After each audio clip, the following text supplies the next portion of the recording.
امام حسن مجتبیٰ جب حضور علیہ السلام کے پاس حاضر خدمت ہوئے تو حضور نے انہیں اپنے آپ سے چمٹا لیا، حضور نے ان کو گلے سے لگا لیا، چمٹا لیا اپنے ساتھ. فقالا اللہم انی احبہ فاحبہ. عرض کی اللہ کریم کی بارگاہ میں، عرض کی مولا میں اس حسن کے ساتھ محبت کرتا ہوں، تو بھی اس سے محبت فرما. وَأَحِبَّ مَن يُحِبُّهُ، اور اے میرے مولا جو میرے حسن سے محبت کرے تو اس سے بھی محبت فرما. الحمدللہ نحمدہ ونستعینہ ونستغفرہ ونؤمن بہ ونتوکل علیہ ونعوذ باللہ من شرور انفسنا ومن سیئات اعمالنا. من يهده الله فلا مضل له ومن يضلله فلا هادي له ونشهد أن لا إله إلا الله وحده لا شريك له ونشهد أن محمدا عبده ورسوله. أما بعد، أعوذ بالله من الشيطان الرجيم. بسم الله الرحمن الرحيم. وَإِن طَائِفَتَانِ مِنَ الْمُؤْمِنِينَ اقْتَتَلُوا فَأَصْلِحُوا بَيْنَهُمَا. قال رسول الله صلى الله عليه وآله وسلم: إن ابني هذا سيد ولعل الله أن يصلح به بين فئتين عظيمتين من المسلمين. صدق الله العظيم وصدق رسوله النبي الكريم ونحن على ذلك من الشاهدين والشاكرين والحمد لله رب العالمين. إن الله وملائكته يصلون على النبي يا أيها الذين آمنوا صلوا عليه وسلموا تسليما. اللهم صل على سيدنا ومولانا محمد وعلى آله وصحبه وبارك وسلم. اللهم صل على سيدنا ومولانا محمد وعلى آله وصحبه وبارك وسلم. الصلاة والسلام عليك يا رسول الله وعلى آلك وأصحابك يا حبيب الله.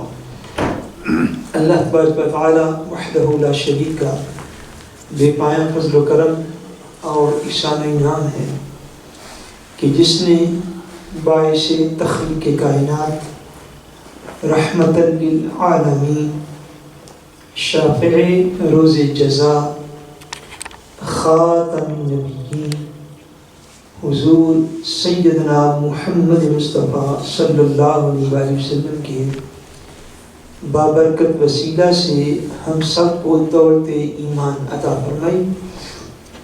اللہ تبارک و تعالی کما حقہ ہم اس دولت کی قدر کرنے کی توفیق عطا فرمائے. گزشتہ جمعۃ المبارک کو ہم نے سورہ البقرہ کی ایک آیت کریمہ کی تفسیر کی روشنی میں خواتین کے، عورتوں کے طہارت کے مسائل جو ہیں ان کا آغاز کیا تھا. مگر آج کی گفتگو میں اس انکمپلیٹ موضوع کو چھوڑتے ہوئے، جس کو انشاءاللہ بعد میں کبھی مکمل کیا جائے گا، زیادہ ضروری خیال کرتا ہوں کہ چند منٹ نواسۂ رسول، جگر گوشِ بطول، لخت جگر علی المرتضیٰ، نور نظر حضور سیدۃ النساء، حضرت سیدنا امام حسن مجتبیٰ رضی اللہ تعالیٰ عنہ، آپ کی ذات بابرکات کے حوالے سے چند کلمات عرض کروں، جو کہ 28 صفر یا 29 صفر یہ یوم شہادت و یوم وصال ہے حضرت سیدنا امام حسن رضی اللہ تعالیٰ عنہ کا۔ آج ہمارے ہاں ناروے میں 28 سفر ہے، کل 29 سفر ہے۔ اس اعتبار سے میں نے مناسب سمجھا کہ آج آپ کی بارگاہ عالی میں چند کلمات آپ کے فضائل میں گوش گزار کیے جائیں۔ آپ کے یوم وصال پاک کے حوالے سے کئی روایات جو ہیں وہ ملتی ہیں۔ بعض روایات کے مطابق آپ کا یوم شہادت جو ہے وہ 7 سفر ہے، بعض کے مطابق 28 سفر ہے، بعض کے مطابق 29 سفر ہے، بعض روایات کے مطابق 5 ربیع الاول بھی ہے۔ اسی طرح سال میں ان کا بھی فرق ہے، بعض روایات میں ہجری 49 ہے، ہجری 49 ہے، بعض روایات میں ہجری 50 ہے، اور بعض روایات میں ہجری 51 یعنی ہجری 51 بھی ہے۔ اور اس طرح جو ہے یہ عام طور پر تاریخ کی روایات جو ہوتی ہیں وہ ڈیفرنٹ آتی ہیں، اور ان میں سے پھر کسی ایک روایت کو ایک قبول عام مل جاتا ہے، یا وہ زیادہ معتبر اور مستند سمجھی جاتی ہے، جس کو پھر زیادہ جو ہے وہ بیان کیا جاتا ہے۔ زیادہ مشہور اور معروف روایت جو آپ کے یوم وصال و شہادت کے اعتبار سے ہے وہ 28 یا 29 سفر ہے، 28 یا 29 سفر ہے۔ ویسے ایک اور اینگل سے اگر میں اس بات کو دیکھوں تو ہمارے ہاں بعض اوقات ہمارے لوگ جو ہیں وہ بعض ایسی باتوں میں الجھ جاتے ہیں، اور بعض ایسی باتیں ڈسکس کا موضوع بن جاتی ہیں کہ جن کو اصل میں ڈسکس کا اور بحث و مباحثے کا موضوع ہونا نہ چاہیے تھا۔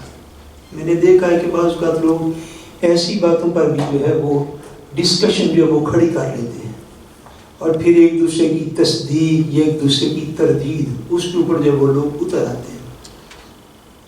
حالانکہ اس طرح کی جو تاریخی روایات ہوتی ہیں وہ کسی بھی اعتبار سے ان کو ڈسکس کرنے کی ضرورت و حاجت نہیں ہوتی، اور خاص طور پہ ہم لوگوں کو تو ذرا یعنی بندے کو کھلی آنکھوں کے ساتھ معاشرے کو اسٹڈی کرنا چاہیے۔ یہ جو تاریخ ہے یعنی ڈیٹ کے اعتبار سے جس کو تاریخ کہتے ہیں، اس کو ریکارڈ کیپنگ اس کی کرنا اور اس کی ایگزیکٹ ریکارڈ کیپنگ کرنا یہ اس دور میں آ کے شروع ہوا۔ ایسی بات ہے، یہ اس دور میں شروع ہوا۔ پہلے اس طرح کی ریکارڈ کیپنگ نہیں تھی، بالکل بھی کی جاتی، اور پھر وہ لوگ اور وہ قوم جو ہے وہ بھی ان باتوں پر ڈسکشن کا ایک ماحول بعض اوقات پیدا کر لیں کہ جس قوم کو اب بھی پتہ ہے کہ ناروے میں آدھے سے زیادہ غیر ملکی وہ موجود ہیں کہ جن کے پاسپورٹوں پر ڈیٹ آف برتھ 1 جنوری لکھا ہوا ہے۔ ایسی بات ہے، یعنی چونکہ ان کی ڈیٹ آف برتھ نامعلوم ہے، ان کو خود بھی علم نہیں اور ان کے ماں باپ نے بھی اس کو درج نہیں کروایا، تو آدھے سے زیادہ لوگوں کی ابھی بھی 1 جنوری لکھی ہوئی ہو تو پھر ان کو تاریخ میں اتنی مغز ماری نہیں کرنی چاہیے، کیونکہ یہ اس دور کا ایک تقاضا ہے۔ پہلے ان چیزوں کی ایسے ریکارڈ کیپنگ نہیں تھی ہوتی، اور اصلاً نہ ہی یہ کوئی دین کا تقاضا بھی، یہ پاسپورٹ وغیرہ یہ بھی تو اس دور کا ایک تقاضا کے بنا ہے۔ پہلے تو ملکوں کی اس طرح کی ڈگریاں بھی موجود نہیں تھی ہوتی، نہ ہی لوگوں کو آنے جانے میں کوئی اس طرح کی پرابلمس ہوتی تھی۔ بہرحال اس لیے تاریخ کو جب پڑھا جاتا ہے، اسٹڈی کیا جاتا ہے، تو ذرا اس کا سارا بیک گراؤنڈ اور پس منظر بندے کے ذہن نشین بھی ہونا چاہیے، اور ویسے یہ قرآن مجید کا تقاضا بھی نہیں ہے۔ آپ دین کا اسلوب سمجھنا چاہتے کہ ہمارے دین کے ایک طریق کیا ہے، اسلوب کیا ہے، تو وہ اسلوب کہاں سے ہم سمجھیں گے؟ سب سے پہلے قرآن مجید سے۔ کہاں سے سمجھیں گے؟ قرآن مجید سے۔ اور قرآن مجید میں اللہ تبارک و تعالیٰ نے 2 درجن کے قریب انبیاء کا ذکر فرمایا انبیاء کرام کا، اور کسی ایک نبی کی بھی نہ تو ڈیٹ آف برتھ کا قرآن مجید میں ذکر ہے اور نہ ہی ان کے یوم وصال کا قرآن مجید میں ذکر ہے۔ یعنی دین اس طرح کی ریکارڈ کیپنگ انسانیت کے لیے اس کا کوئی فائدہ نہیں ہے۔ آپ بات کو انڈرسٹینڈ ہوئے؟ انسانیت کے لیے فائدہ یہ ہے کہ ان مبارک انبیاء نے کیا عقائد پیش کیے، انہوں نے کیا اعمال کیے، اور انہوں نے لوگوں کو اللہ کی راہ کس طرح دکھائی اور کیسے دکھائی۔ انسانیت کا کس چیز کے اندر فائدہ ہے تو اس کے اوپر قرآن مجید نے فوکس رکھا۔ لیکن تاریخی جو ہوتی ہیں روایات جو کہ قدرے مختلف ہوتی ہیں، بعض اوقات ڈفرینٹ ہوتی ہیں، اس کے باوجود چونکہ زیادہ پاپولیرٹی اور زیادہ مقبولیت اس روایت کو حاصل ہے، اس مناسبت سے آج جو ہے ہم اختصار کے ساتھ حضور سیدنا امام حسن رضی اللہ تعالیٰ عنہ کا ذکر خیر کریں گے۔ حضور سیدنا امام حسن رضی اللہ تعالیٰ عنہ آپ جو تھے وہ 15 رمضان المبارک ہجری 3 میں آپ پیدا ہوئے، اور جو آپ کے سال وصال کی مختلف روایات ہیں ان کے مطابق آپ کی عمر پاک 46 47 یا میکسیمم 48 سال بنتی ہے۔ یعنی جو مناسب قول کیا گیا ہے وہ یہ ہے کہ کم و بیش آپ کی عمر پاک جو ہے وہ 47 سال ہوئی، 47 ایئرس۔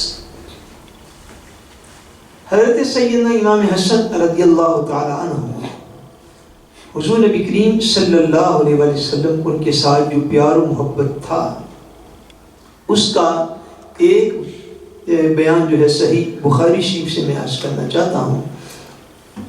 حضرت سیدنا ابو ہریرہ رضی اللہ تعالی عنہ آپ بیان فرماتے ہیں کہ ایک روز میں نبی کریم صلی اللہ علیہ وسلم کے ساتھ مدینہ منورہ کے بازاروں میں سے کسی بازار میں تھا۔ حضور علیہ السلام کو کوئی کام تھا تو آقا دو عالم صلی اللہ علیہ وسلم کسی بازار میں تشریف لے گئے۔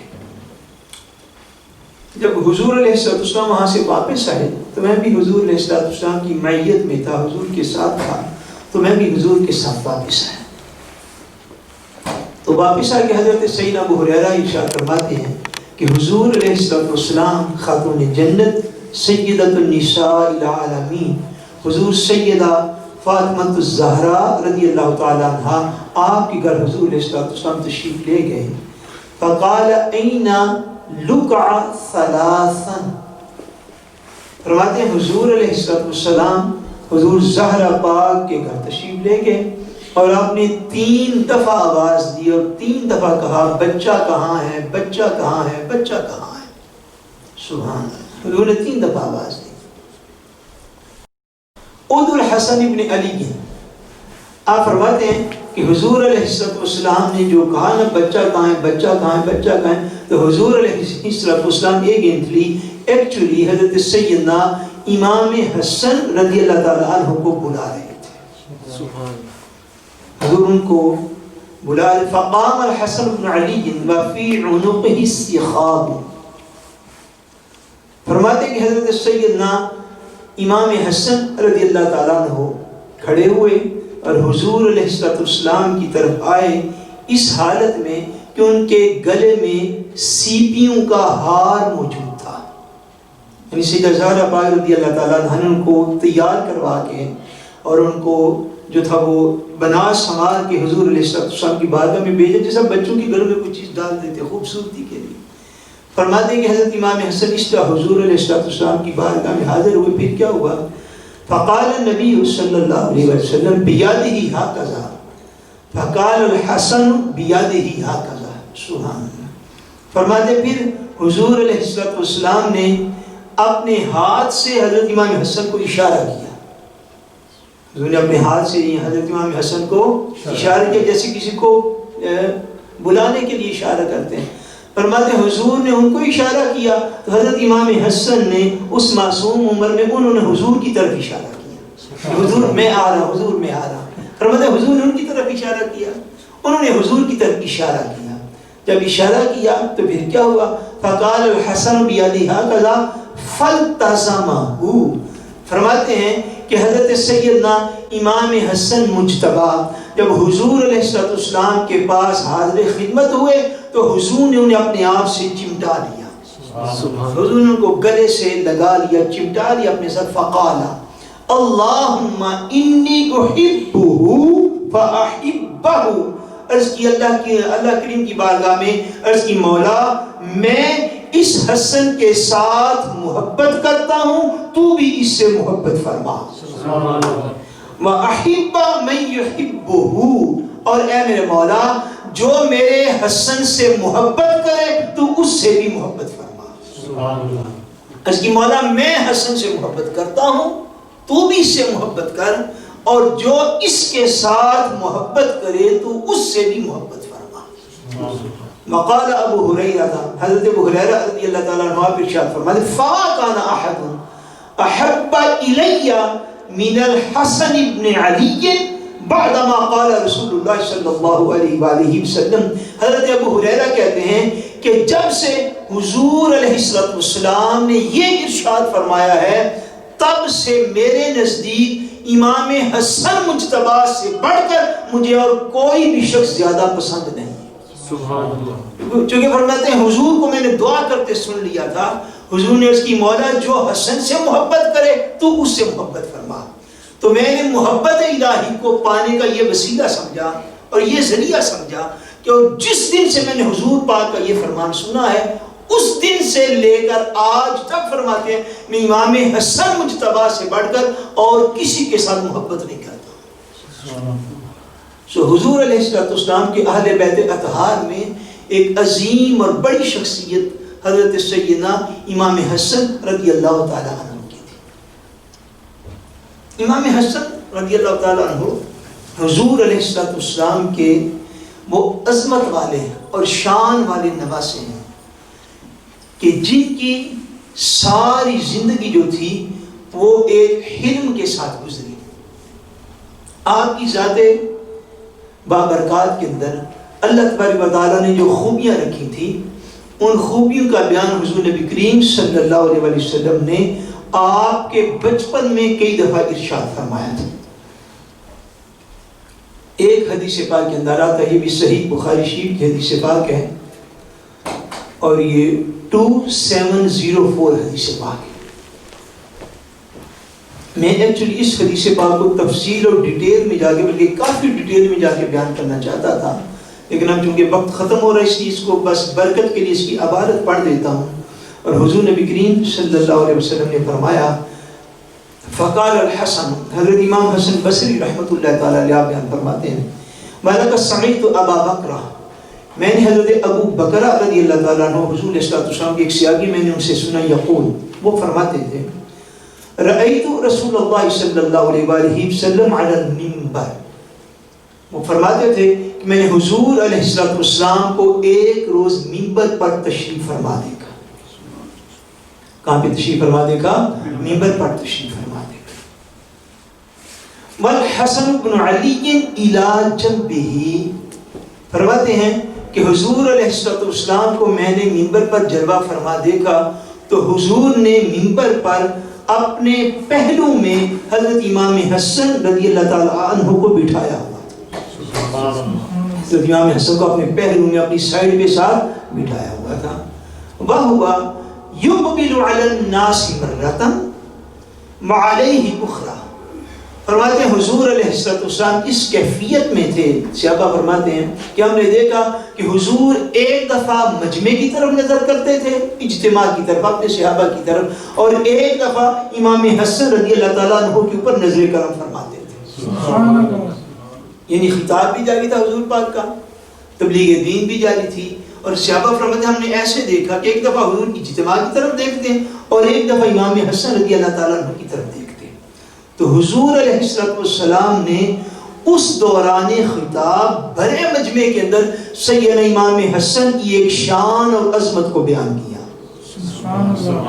اس سے ایک سنت پاک یہ ظاہر ہوئی کہ منبر رسول پہ بیٹھ کے اہل بیت رسول کی عظمت بیان کرنا یہ سنت پاک مصطفیٰ ہے، یہ حضور پاک کی سنت ہے۔ حضور نے اپنے منبر پر بیٹھ کے اپنے اصحاب کی شان اور عظمتیں بیان فرمائی. حضور نے اپنے منبر پہ تشریف فرما ہو کہ اپنے اہل بیت اطہار کی شان اور عظمتیں ارشاد فرمائی. سو منبر رسول کا حق وہ بندہ ادا کرتا ہے جو منبر رسول پہ بیٹھ کے نہ حضور کے اصحاب کی توہین کرے نہ حضور کی اولاد کی توہین کرے. منبر کا حق آپ نے دیکھتے ہیں حضور پاک منبر پر کیا ارشاد فرماتے تھے. صحابی ارشاد فرماتے ایک دفعہ حضور مجمع کو دیکھتے تھے, ایک دفعہ حضور امام حسن مجتبیٰ کی طرف دیکھتے تھے تو آپ نے ارشاد فرمایا کو دیکھ کر یقول, اور حضور نے فرمایا ان ابنی ھذا سید, فرماتے حضرت امام حسن کی طرف اشارہ کر کے فرمایا یہ میرا بیٹا سید ہے, یہ میرا بیٹا سید ہے. یہ حدیث پاک کے الفاظ یہ اس بات کی قوی اور عظیم دلیل ہے کہ حضور علیہ السلام کی اولاد کو سید کہا جائے, حضور کی اولاد پاک کو سید کہا جائے. حضور نے فرمایا ان ابنی ھذا سید, یہ میرا بیٹا سید ہے. وَلَعَلَّ اللَّهَ أَن يُصْلِحَ بِهِ بَيْنَ فِئَتَيْنِ عَظِیمَتَيْنِ مِنَ الْمُسْلِمِینَ. فرمایا یہ میرا بیٹا سید ہے اور ان قریب ممکن ہے کہ ایسا ہو کہ اللہ تبارک و تعالیٰ میرے اس بیٹے کی وجہ سے, اس کے ذریعہ سے مسلمانوں کے دو عظیم گروہوں میں اللہ تبارک و تعالیٰ صلح کروا دے. فرمایا یہ میرا بیٹا سید ہے اور ممکن ہے کہ اللہ تبارک و تعالیٰ اس کا وجود امت کے لیے اتنا بابرکت ہو, اس کا وجود امت کے لیے اتنا باعث رحمت ہو, اس کا وجود امت کے لیے اتنا باعث کرم و فضل ہو کہ اللہ میرے اس بیٹے کے ذریعے سے اس امت کے دو عظیم گروہوں کے اندر اللہ تبارک و تعالیٰ صلح کروا دے. حضور علیہ السلام نے یہ جو ارشاد فرمایا یہ ارشاد پاک اس وقت آ کے پورا ہوا کہ جب حضرت مولا علی المرتضیٰ رضی اللہ تعالیٰ عنہ آپ کی شہادت ہوئی اور اس کے بعد حضرت سیدنا امام حسن مجتبیٰ رضی اللہ تعالیٰ عنہ آپ خلیفہ اسلام ہوئے. دوسری طرف حضرت سیدنا امیر معاویہ رضی اللہ تعالیٰ عنہ آپ جو تھے وہ اپنی امارت کے ساتھ ملک شام کے اندر موجود تھے. حضور علیہ السلام کا یہ فرمان تب پورا ہوا کہ جب خلافت حضرت سیدنا امام حسن مجتبیٰ کو کم و بیش 6 ماہ گزرے. کتنے مہینے کم و بیش؟ 6 ماہ. رمضان المبارک میں حضور مولا علی پاک کی شہادت ہوئی اور اس سے اگلے سال ربیع الاول شریف کے ماہ میں کم و بیش 6 ماہ کے بعد وہ وقت آیا کہ جب حضرت سیدنا امام حسن مجتبیٰ رضی اللہ تعالیٰ عنہ بارضا و رغبت صرف اللہ تبارک و تعالیٰ کی رضا کی خاطر آپ نے حکومت حضرت سیدنا امیر معاویہ رضی اللہ تعالیٰ عنہ ان کے سپرد فرما دی. اور حضور علیہ السلام کا یہ فرمان جب حضرت امام حسن پاک بالکل بچے تھے اور بچپن میں تھے اس وقت حضور نے جو فرمایا تھا وہ تب جا کے پورا ہوا کہ حضور نے ارشاد فرمایا کہ وہ ان ابنی ھذا سید, یہ میرا بیٹا سید ہے. وَلَعَلَّ اللَّهَ أَن يُصْلِحَ بِهِ بَيْنَ فِئَتَيْنِ عَظِیمَتَيْنِ مِنَ الْمُسْلِمِینَ. فرمایا یہ میرا بیٹا سید ہے, ممکن ہے اللہ اسی کے ذریعے سے میری امت کے اہل اسلام کے دو عظیم گروہ جو ہیں اللہ اس کے ذریعے سے ان میں صلح کروا دے گا. اور وہ عظیم اختلاف جو شہادت سیدنا عثمان غنی رضی اللہ تعالیٰ عنہ کے بعد ظاہر ہو گیا تھا اور حضرت مولا علی پاک رضی اللہ تعالیٰ عنہ کی خلافت میں تھرو آؤٹ چلتا رہا حتیٰ کہ اسی اختلاف میں آپ کی شہادت بھی ہوگی. اس کے بعد حضرت سیدنا امام حسن مجتبیٰ رضی اللہ تعالیٰ عنہ جب آپ خلیفہ اسلام ہوئے آپ نے حضرت معاویہ رضی اللہ تعالیٰ عنہ کے ساتھ صلح فرمائی اور صلح کر کے اقتدار سارا ان کے حوالے کیا. اور عالم اسلام کے اندر وہ جو اس وجہ سے اختلاف تھا, افتراق تھا, انتشار تھا, جس کی وجہ سے اسلام لخت لخت ہو گیا تھا اور اسلام ٹکڑے ٹکڑے ہو گیا تھا, حضرت امام حسن رضی اللہ تعالیٰ عنہ کے عظیم کردار کی وجہ سے وہ سال تاریخ اسلام میں عام الجماعہ کہلایا کہ یہ وہ سال تھا جس میں ساری امت پھر جمع ہو گئی تھی. یہ وہ سال تھے جس میں ساری امت پھر جمع ہو گئی تھی. امت ایک جماعت کی صورت میں پھر اکٹھی ہو گئی تھی. یہ عظیم کردار حضور سیدنا امام حسن مجتبیٰ کا تھا. اللہ تبارک و تعالیٰ حضور پاک اہل بیت اطہار اور حضور علیہ السلام کی صحابہ کرام کی محبت سے ہمارے سینوں کو آباد و شاد رکھے اور ہم سب کا خاتمہ بالایمان فرمائے. وما علینا الا البلاغ المبین.